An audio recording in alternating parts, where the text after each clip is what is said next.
Kisaburo Ishii, ambasadorul Japoniei în România. Nu știu dacă a sosit. În caz că mi se spune că da, e în regulă. Și dumneavoastră o să vă mulțumesc pentru frumoasele prezentări și o să trecem la următoarea categorie. La revedere! Your Excellency,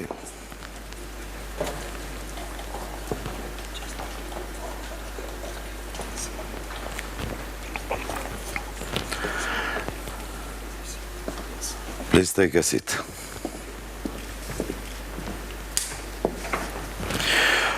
Următorul invitat, sigur că dacă vorbim despre filozofia japoneză privind orașele, era musai să fie un arhitect japonez, Tetsuo Harada, General Manager al Departamentului de Design, nice to meet you, al Takenaka Corporation Japonia, profesor la Universitatea din Osaka și al treilea invitat, pe care îl invită în scenă, sigur că da, este inginer de mediu, designer,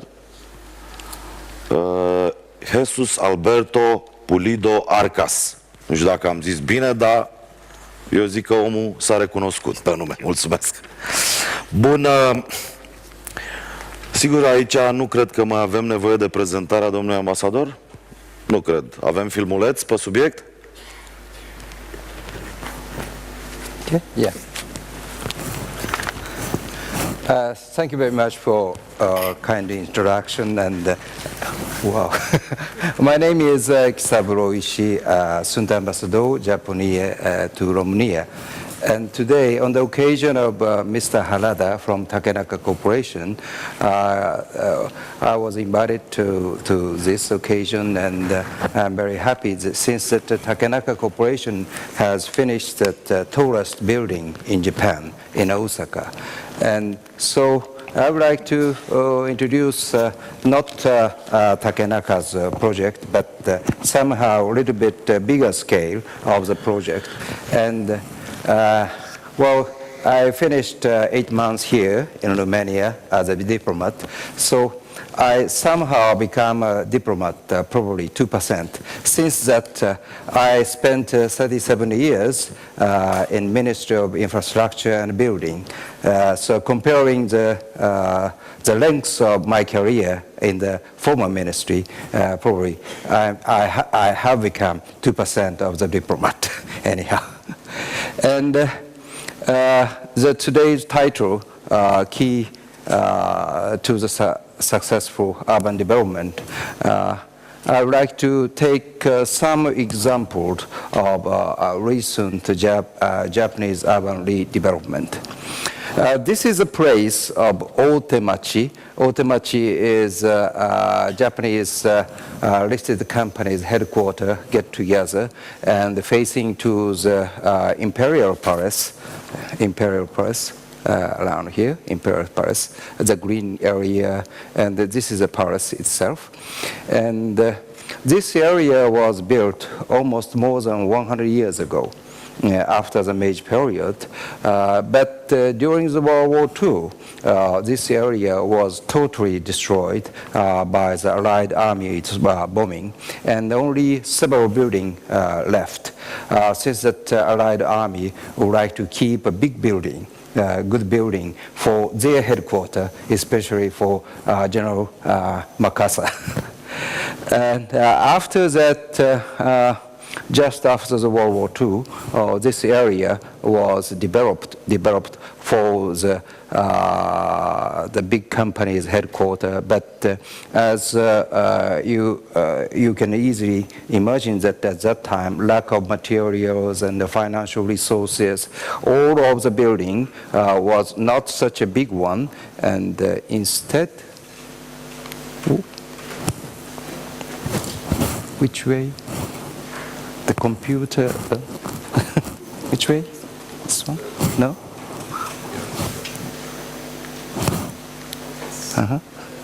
How? Yeah?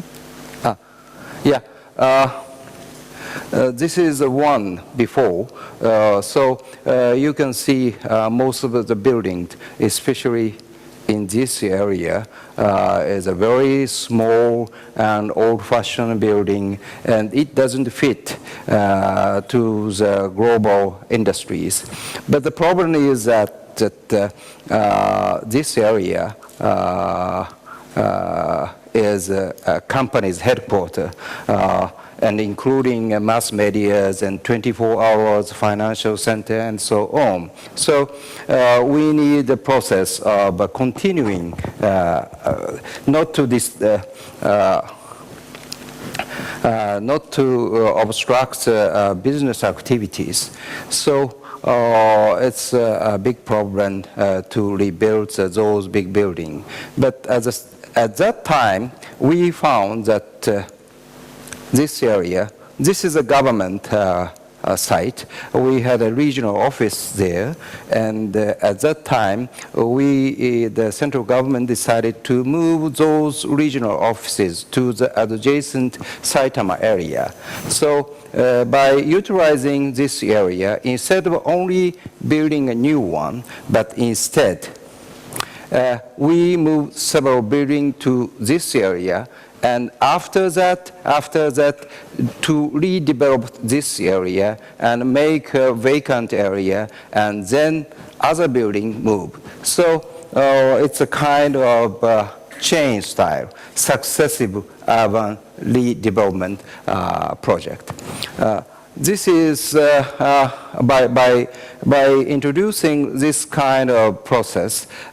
This area is around 1.3 hectare, and total this area is 17 hectare. So more than 12 times of the urban development can be produced by introducing this system.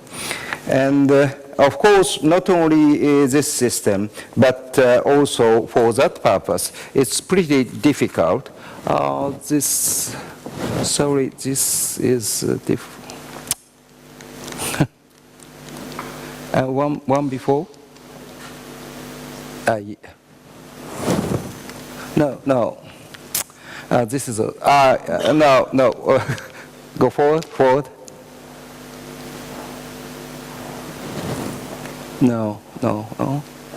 Yeah. And then before? No. Okay. It's Osaka's cases, but the thing is that not only that this kind of redevelopment techniques, but also we introduce a special purpose company to redevelopment this area, and also deregulation of the conventional urban planning control. And most important thing is that we put general idea, ground design for all over Tokyo areas. And by using this kind of techniques, we can make a success of such kind of big-scale urban renewal project. And after arriving in Bucharest, I observed that such a remarkable economic growth in Bucharest cities, and I think it's pretty important to have a kind of platform for those kind of business activities. And I think you surely need a big redevelopment project in the near future. But on this occasion, not only by utilizing one vacant plot, but to make this kind of vacant plot as a kind of seeds to inspire the next urban development and have a grand design for the area. And the other important item is of course, that now, today, we have many architects, but that this kind of urban project is a huge business, and business architecture is very important. How much can they earn money on the floor, or the total floor area ratio, and so on. So not only by the physical planning, but to make a new platform of urban control, land use program is very important. And looking at Bucharest cities, and you have a lot of very old, beautiful historical monument. As like Bucharest, Tokyo is also has a very old one. For example, Tokyo Station. This is one which was damaged during the World War II, and to recover the original style, we introduced the air light system. That means to pay the volume ratio adjacent building to pay for that. And let me, okay.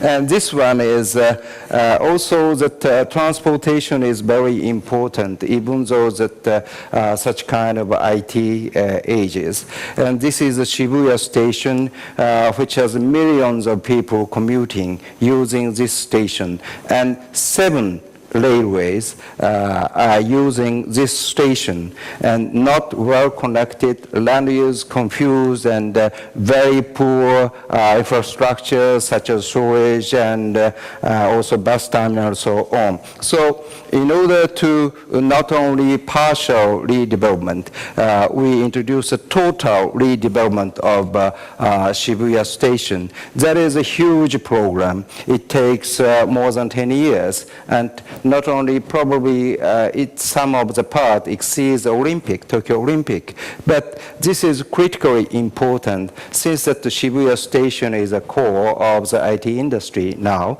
especially the software industry and the young cultural industry. So for that purpose, we are now, the before is a present, the picture of the Shibuya station, and underneath is the future image of Shibuya. Totally different, very smooth transportation by train and also pedestrian. So, and this is a grand picture of Tokyo. The red circle is some of the priority area for Tokyo to target the renewal. It takes a long time. But the important thing is that continuity of the policy. Once, of course, that in Japan, many administration change and chief architectures change and some modification of the project. But continuity of the process is very, very important. Without this kind of continuity, you cannot achieve the system.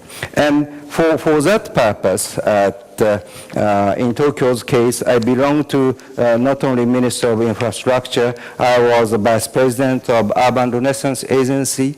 This is the biggest government organization and developer, and holding a lot of house, apartment, and this kind of neutral organization with professionals is somehow, or in case, sometimes needed, necessary. So I hope that Bucharest City and Romania towards more vital economic activities, I hope you will make good new cities for satisfying the economic activities. Thank you very much.